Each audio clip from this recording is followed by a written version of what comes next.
Hari Om Tat Sat. Welcome to Swami Jyotirmayananda Society, our journey to self-realization. Please subscribe our channel for the mystical meanings and to enjoy daily satsang. We are currently studying the scripture, the Bhagavad Gita, commentaries by Swami Jyotirmayananda Maharaj, narrated by myself, Swami Nikhilananda. We are currently on chapter 1, shloka number 31. Arjuna is continuing with his grief. Nimittani cha pashyami viparitani keshava na cha shreyo anupashyami hatva swajana mahave. He says, I see inauspicious omens, foreboding adverse developments. O Keshava, O Krishna, I do not see any good in destroying my own kingsmen. So now Arjuna is having doubts about his fighting the battle to see if there is even any need for the war. He continues in Shloka 32, Na kangshe vijayam Krishna, na cha rajyam sukhani cha, kim no rajyena govinda, kim bhogair jivitena va. O Krishna, I do not desire victory, nor do I wish for kingdom and prosperity. O Govinda, what have I to do with dominion? What have I to gain from the pleasures of the senses or from life itself? So now Arjuna is using all kinds of logic to convince Lord Krishna that a war at this juncture is unnecessary and probably not proper. He continues, येषामर्थे काङ्क्षितं नो राज्यं भोगाः सुखानि च त इमे अवस्थिता युद्धे प्राणान् त्यक्त्वा धनानि च. This is Shloka 33. People for whom I would have desired to gain the kingdom, enjoyments, and prosperity are all assembled here for battle, relinquishing their concern for life and death. Then he itemizes them. Shloka number 34. Acharyah pitarah putras tathaiva cha pitamaha matulaha shvashuraha pautraha shyalaha sambandhisnastatha. Here Arjuna says, teachers, fathers, sons, grandfathers, maternal uncles, fathers in law, grandsons, brothers in law, and other relatives are prepared to give up their lives. Next shloka, shloka number 35. Etan hantum ichhami gnato api madhusudana api trailokya rajyasya hetoh kim nu mahi krute. He says, O slayer of demon Madhu, though they should slay me, I do not want to kill them, even if they were for the sovereignty of the three worlds. How much the less of the dominion over this mundane earth. So Arjuna is trying to convince Krishna that even if I got all the three worlds, let alone winning this battle, I would still not see any benefit in fighting like this. Shloka number 36. Nihatya dhartra rashtranaha kag pritihi syanjanardana papamevashrayetsyanha hatvainat tayinaha. He says, O Janardana, destroyer of the demon Jana, what joy could it give me to kill the sons of Dhritarashtra? Sin alone will be on our hands for killing those bad people, those felons. Next shloka 37. Tasman arha vayam hantum धार्तराष्ट्रान् स्वबान्धवान् स्वजनं हि कथं हत्वा सुखिनः स्याम Madhav. Therefore, it is not proper for us to destroy the sons of Dhritarashtra because, oh Madhava, how can we be happy by killing our own family and kinsmen? Next shloka, number 38. यद्यप्येते न पश्यन्ति लोभो महपहत चेतसः कुलक्षयकृतं दोषं मित्रदोहे च पातकम्. Their minds are overcome by greed, and they do not see the evil that ensues from the destruction of families and from developing animosity towards friends. Arjuna continues, Katham na gyeyamasmabhihi papadasmani vartitum kulakshaya kritam dosham prapashyarbhid janardana. Then he uses logic.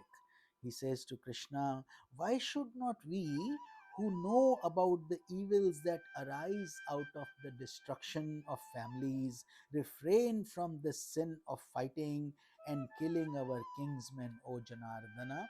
Why don't we take the higher road? Moving on to Shloka 40. Kulakshaya pranashyanti kuladharmaha sanatanaha dharme nashte kulam kritsnam dharmo abhibhavatyuta. By the destruction of families, the immemorial religious rights of those families are destroyed. With the destruction of religious rights, the entire family is overcome by unrighteousness. So Arjuna is continuing to use his logical statements to Krishna of the war being unnecessary. Next shloka 41. Adharma bhivat Krishna pradushyanti kulastriyah strisho dushta suvarshneya jayate varna sankaraha. O Krishna, when the family is overcome by unrighteousness, the women of the family become unchaste, and this leads to the intermingling of castes, confusion of castes. So his point was, if all the warriors die in the war, all these women will be left by themselves, and there'll be more few males and many females. So they would marry outside of the castes or with other people, and therefore they would create confusion.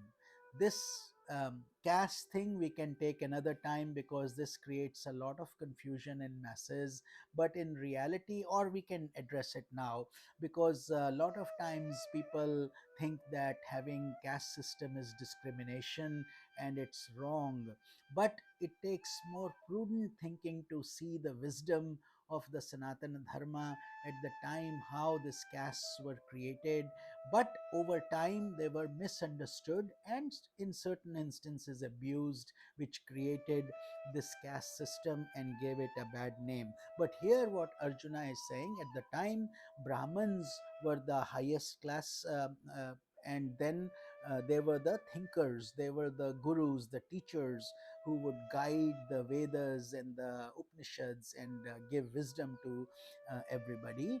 Then there were the warrior class, these were the kings, they are called the Kshatriyas. And then there were the Vaishyas, who were known as the merchants, the business people class. And the fourth was the Shudras, Shudras being people who were serving the other three classes. In today's terms, you would consider them as secretaries, assistants, or clerical people, support functions basically.